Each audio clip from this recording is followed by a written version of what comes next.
पहला पाठ एजेकिएल का ग्रंथ 18 वचन 25 से 28। तुम लोग कहते हो कि प्रभु का व्यवहार न्यायसंगत नहीं है।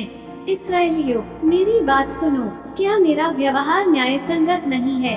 क्या ये सही नहीं है कि तुम्हारा ही व्यवहार न्यायसंगत नहीं है?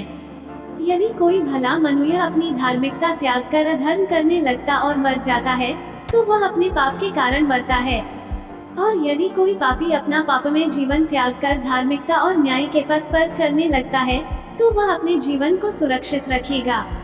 यदि उसने अपने पुराने पापों को छोड़ देने का निश्चय किया है, तो वह अवश्य जीवित रहेगा, मरेगा नहीं। सुसमाचार संत मत्ती 21 वचन 28 से 32। तुम लोगों का क्या विचार है? किसी मनुष्य के 2 पुत्र थे। उसने पहले के पास जाकर कहा, बेटा जाओ, आज दाखबारी में काम करो। उसने उत्तर दिया, मैं नहीं जाऊंगा, किंतु बाद में उसे पश्चाताप हुआ और वह गया।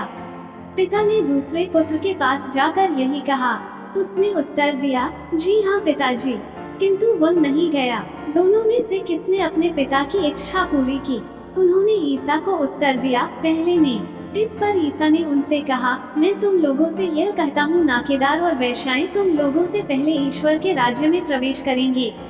यूहन्ना तुम्हें धार्मिकता का मार्ग दिखाने आया और तुम लोगों ने उस पर विश्वास नहीं किया, परंतु नाकेदारों और वेश्याओं ने उस पर विश्वास किया। ये देखकर तुम्हें बाद में भी पश्चाताप नहीं हुआ और तुम लोगों ने उस पर विश्वास नहीं किया। मनन चिंतन। हम उन लोगों को महत्व देते हैं जो हमारी बात रखते हैं।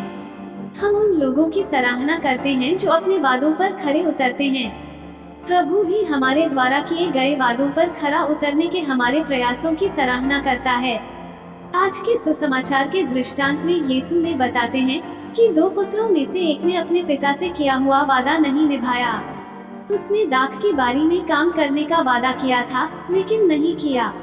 वो उनके वचन का पक्का नहीं था।